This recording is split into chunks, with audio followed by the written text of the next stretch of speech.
یوه بله د قدر، عظمت، شرافت، عبادت او د توبې میاشت راپیل سوې.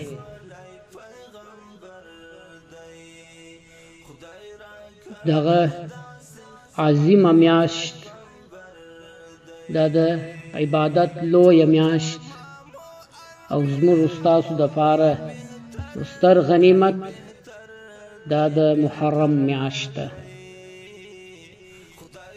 چې موږ تاسو د حسن حسین میاشت ورته وایو. دا میاشت د ستر قدر او عظمت خاونده ده. دې میاشتې ته الله او د الله رسول په ډیره درنه کتلي. د دې میاشتې د عظمت دپاره په قرآن کې هم دلایل سته او په احادیثو کې هم دلایل سته.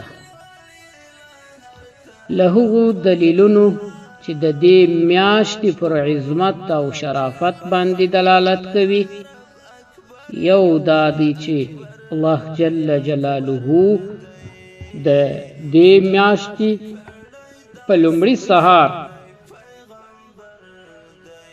او د دې میاشتې په لومړیو 10 ورځو قسم اخیستی دی د حضرت ابن عباس رضی الله عنهما د یو روایت سره سم.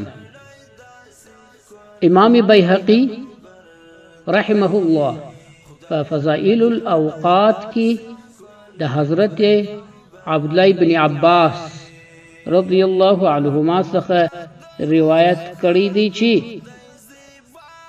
د الله جل جلاله په دې آیات سره چې والفجر وليال عشر په دې سره مراد د محرم الحرام لومړی سهار دی او لومړی 10 ورځې دي.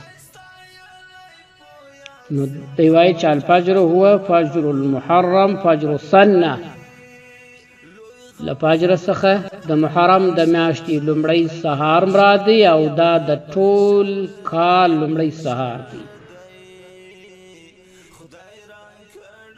او د دې 10 ورځو څخه هغه 10 ورځې د محرم الحرام مراد دی چې آخري ورځ د عاشورا ورځ ده. نو دغه تفسیر سره سم د دې آیت کریمه څخه د دې میاشتې عظمت معلوم سو، د دې میاشتې شرافت معلوم سو. دویم د دې میاشتې د شرافت دلیل په قرآن کریم کې الله جل جلاله وایي د سورة التوبه 14 شمیره آیت دی. الله جل جلاله وایي ان عدة الشهور عند الله 12 شهرا. د الله جل جلاله په وړاندې د کال میاشتې 12 میاشتې دي. فی کتاب الله، فکتاب کې د الله په لوح محفوظ او په ازل کې د کال میاشتې الله جل جلاله وایي 12 دي. یوم خلق السماوات والارض، له کومې ورځې چې الله اسمانونه او مځکې پیدا کړي او پنځولي دي د کال میاشتې 12 دي. منها 4 حرم، په هغو 12 میاشتو کې بیا 4 میاشتې د حرم میاشتې دي. الله جل جلاله کال 12 میاشتې پیدا کړي او په دې 12 میاشتو کې بیا 4 میاشتې د حرم میاشتې. اوس د 12 میاشتې چې الله کال بللی، مفسرین کرام د دې وجه دا بیانوي چې په مشرکانو کې هم د کال 12 میاشتې دی بلی، خو د ملت ابراهیمی صدا دی ته پاته وه. په ملت ابراهیمی کې هم کال 12 میاشتې و او بل په ملت ابراهیمی کې هم 4 میاشتې د حرم میاشتې وې. لکه زموږ په اسلام کې چې 4 میاشتې الله په قرآن کې د حرام بللي. لومړی میاشت په کال کې اوله میاشت دا د محرم میاشت ده. بیا د میاشتې چې هغه روانې وي نو بیا 4 خوندې په پسې دي. دغه 4 خوندې او سفره دا 5 میاشتې بیا د حرم میاشتې نه دي. د کال 9 میاشت بیا د حرم میاشت چې د رجب میاشت ورته ویل کېږي. موږ تاسې د خدای تعالی میاشت بولو. نو د کال لومړی میاشت د حرم میاشت د اسلامي کال، او 9 میاشت د حرم میاشت، او د کال 10 او 12 میاشتې چې د ذوالقعدې میاشت ده چې موږ تاسې د میانې میاشت ورته وایو، او د ذوالحجې میاشت چې موږ تاسې د لوی اختر میاشت ورته وایو. دا دوی هم اخیری میاشتې دي، دا هم د حرم میاشتې دي. نو 4 میاشتې په کال کې لومړی میاشت، 9 میاشت، 11 او 12 میاشتې دا د حرم میاشتې دي.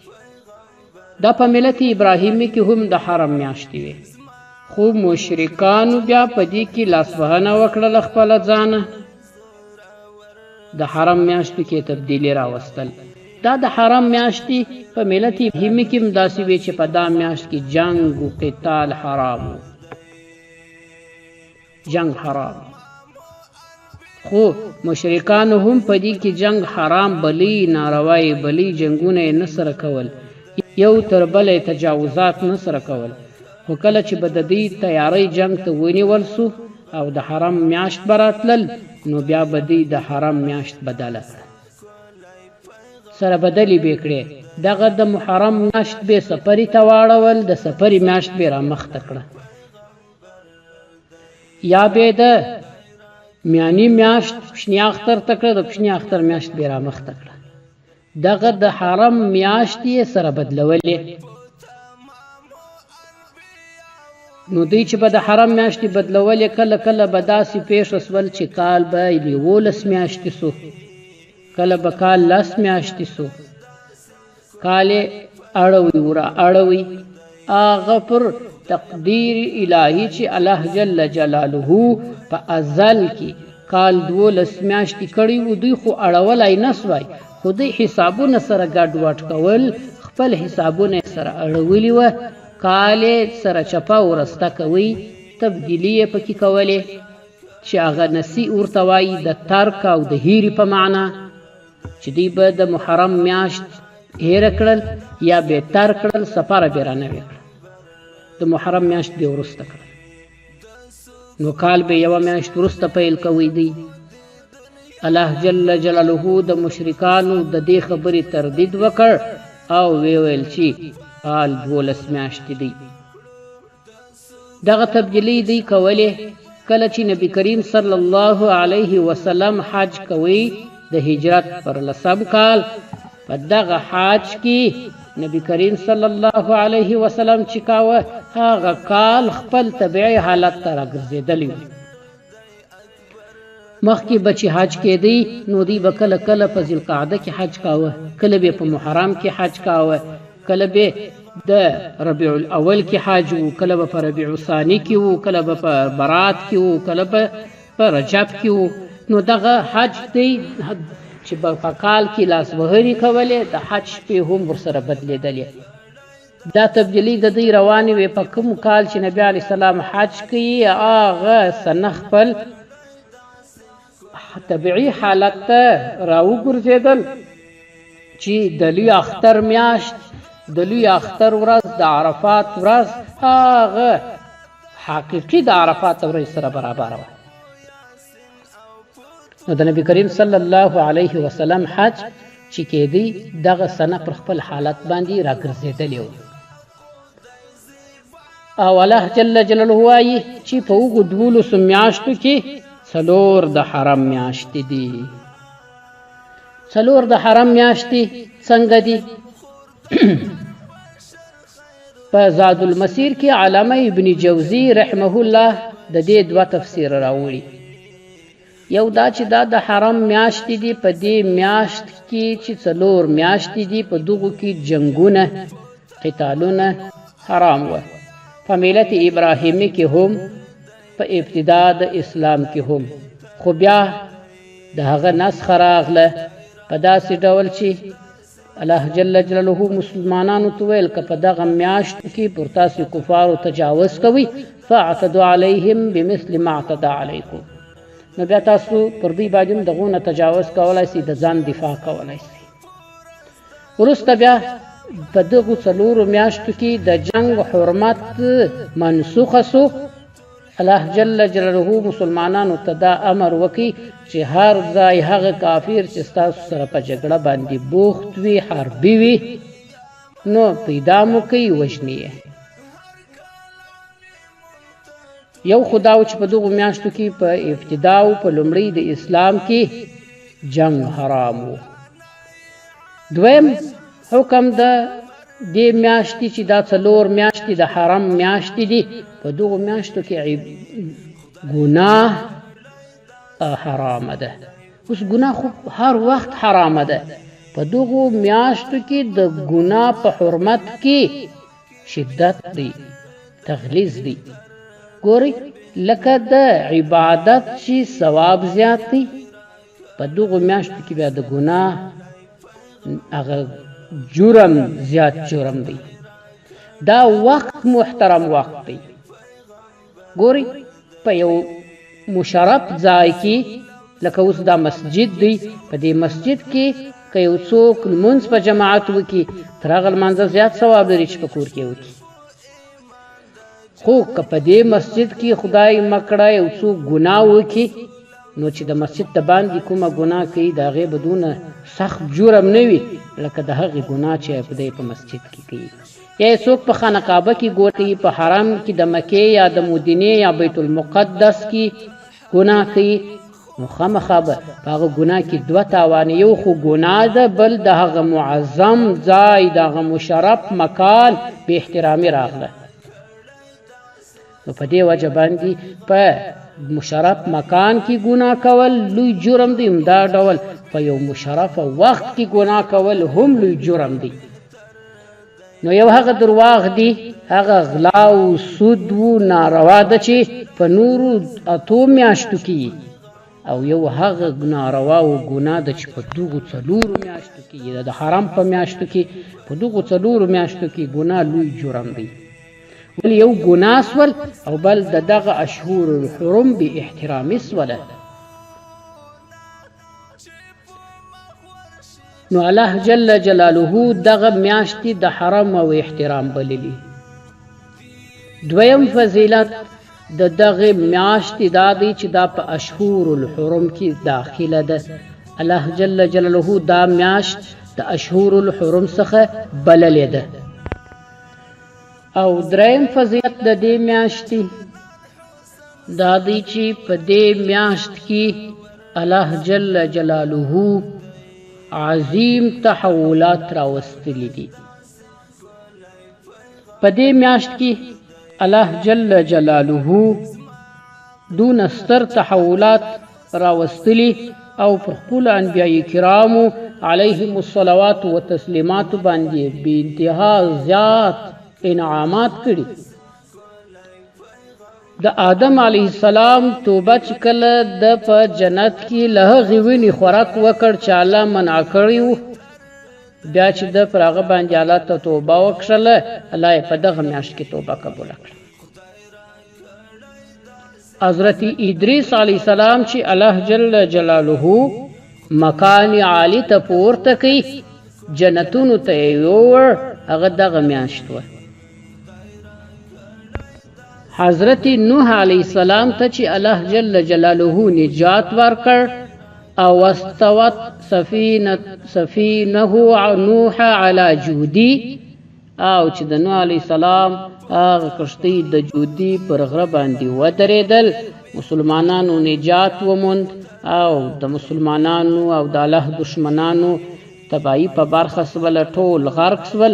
هغه دغه د عاشورا میاشت وه. څلورم په دغه میاشت کې حضرت ابراهیم علیه السلام زیږېدلی او په دغه میاشت کې الله جل جلاله خپل خلیل ګرځولی او په دغه میاشت کې الله جل جلاله ابراهیم علیه السلام د نمرود د اور څخه ساتلی دی. هغه د نمرود اور ته چې نمرود دی ور واچوي، الله هغه اور وده ته د ګلانو باغچه کړه. هغه دغه میاشت عاشورا میاشت. پنځم حضرت داود علیه السلام چې هغه یو خلاف الاولا کار کړی و او بیا یې پر هغه باندې الله ته توبه وکړله. الله چې د توبه قبوله کړله دغه د عاشورا میاشت وه. خلاف الاولا کار دا و چې داود علیه السلام خپل یو پوځي و جنگ ته ولیږي و جهاد ته یې ولیږي په دې نیت چې دی که په جنگ کې شهید سو نو د ده ښځه به وکړم. هغه شهید سو، تر عیدې وروسته د هغه ښځه په نکاح کړله. نو بیا د ده نه نوي ښځې وې دا یې سلمه سول. ملایکې ورته راغلې په شکل د یو دوو دعوېګرانو، ورته وایي دی د شپې په عبادت ولاړ دی، ورته حاضرې سوې. یوه ورته وایي چې زما یوه میږ ده او زما د دغه ملګري نه نوي میږې دي، دی ما ته وایي دا ستا میږ راکړه چې زما دا سل سي. دغه دعوه دی را باندې کوي. یعقوب حضرت داود علیه السلام پوه سو چې په امتحان کې لوېدلی، نو الله ته به زاری و، په ژړا سو چې الله د ده توبه قبوله کړه د عاشورا میاشت. شپږم حضرت عیسی علیه السلام چې الله جل جلاله اسمانو ته پورته کوي، د کافرانو څخه یې خلاص کړ د عاشورا میاشت. الله جل جلاله چې موسی علیه السلام ته د فرعون او د ده د لښکره نجات ورکړ او فرعون او د ده ټول لښکر یې غر کړ، هغه دغه د عاشورا میاشت د محرم میاشت. او الله جل جلاله چې یونس علیه السلام د مایې له نس راوکیښ، هغه د مایې د نس کې چې د ده ذکر و توبه و الله قبوله کړه، هغه دغه د محرم میاشت. سلیمان علیه السلام ته چې الله د درستې نړۍ باچهي ورکړل، هم دغه د محرم میاشت وه.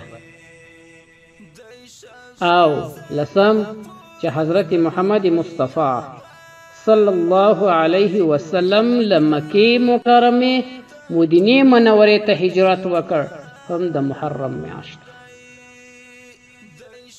نو د محرم د میاشتې دریم فضیلت دا دی چې په دې میاشت کې دونه ستر تحولات راغلي چې په هغوی کې د نبی کریم صلی الله علیه وسلم هجرت مبارکه هم دی چې د اسلام په پرمختګ او د اسلام په خپراوي کې تر ټولو ستر ګام بلل کېږي.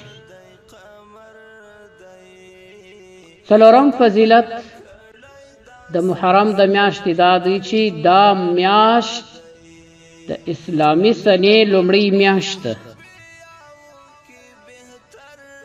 سنې په نړۍ کې درې چلیږي.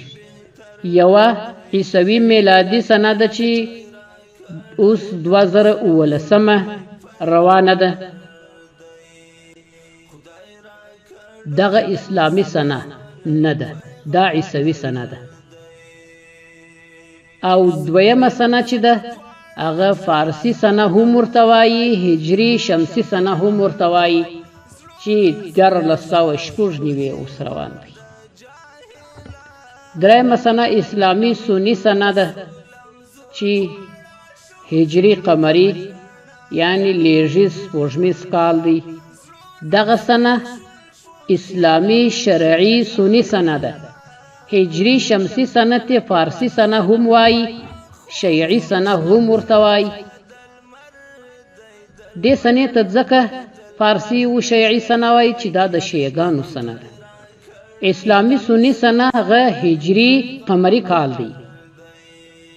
دا حضرت عمر فاروق رضی الله عنه د خپل خلافت په دور کې مقرره کړې ده، ځکه د قرآن د آیات څخه هم ثابته ده چې یسألونک عن الاهله قل هي مواقیت للناس. اے محمد مصطفی صلی الله علیه وسلم ستاسو څخه پوښتنه کیږي چې دا میاشت ولې غټیږي او کوچنۍ کیږي؟ نو د دې جواب د ستوري او فلکیاتو پر اساس مه ورکوه، بلکې شرعي جواب ورکړه چې د میاشتې غټوالی او کوچنیوالی چې یو وارې رانوی سي بیا کوچنۍ سي بیا رانوی سي، دا د دې دپاره دی چې خلک وختونه په معلوم کړي، سنه په معلومه کړي او د حج موسم په معلوم کړي. نو د میاشتې غټوالی او کوچنیوالی د دې دپاره دی. حضرت عمر فاروق رضی الله عنه په دې سره استدلال وکړ، خپله سنه یې قمري سنه مقرره کړه.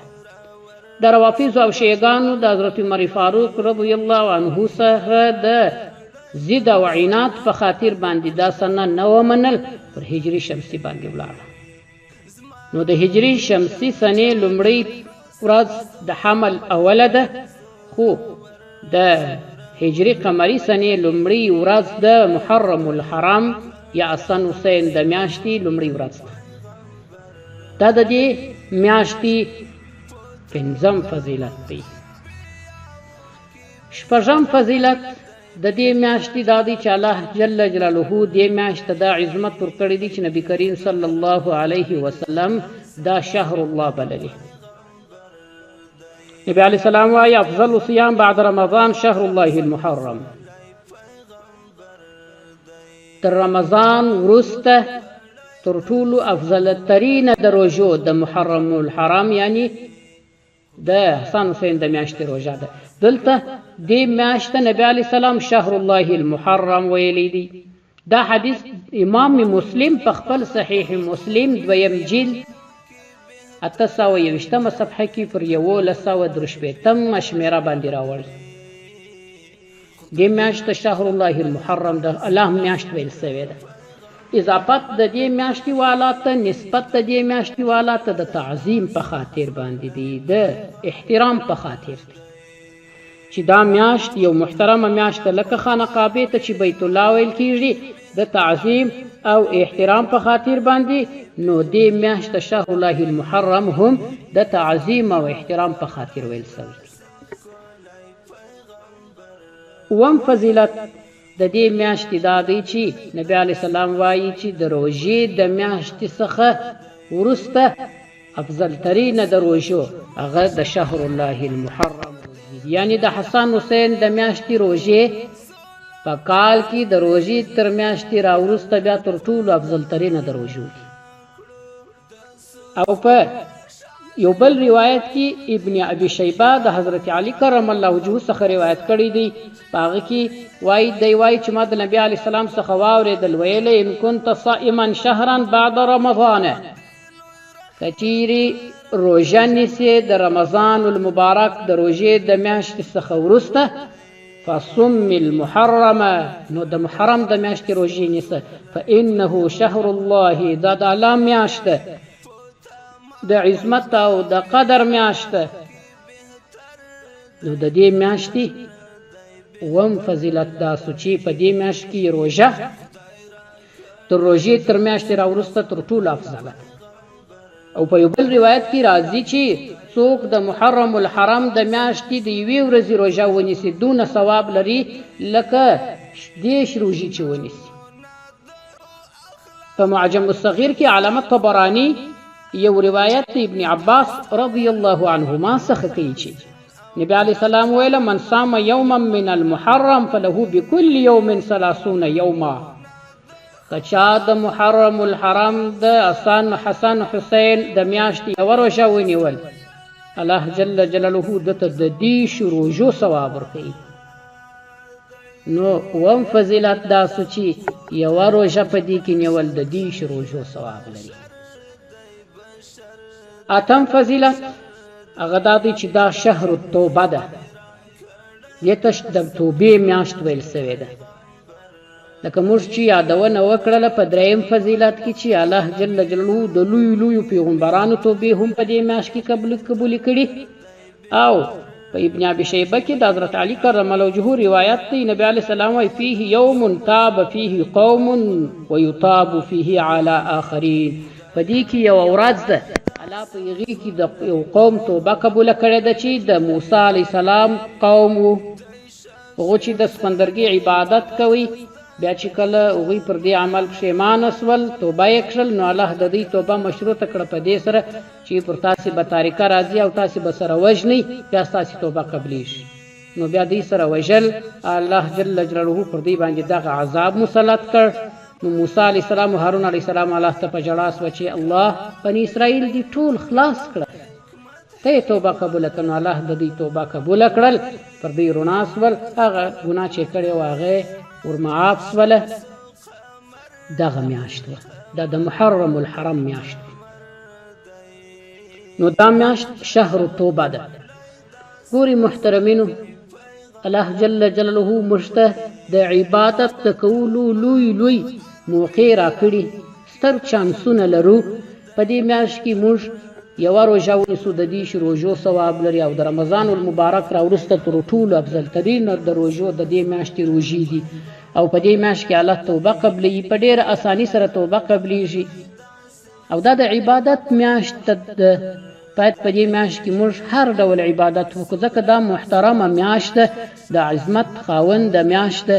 په دې میاشت کې که موږ هر ډول عبادت کوو، الله موږ ته زیات ثواب راکوي. هغه نو که مالي عبادت وي، که ځاني عبادت وي، که قولي عبادت وي، که خیراتونه وي، که صدقات وي، او که یو نیک خبره وي، که د یو مسلمان مرسته و کومک وي، په هر ډول چې زموږ په وس وسي باید عبادت ته صرفه ورنکړو.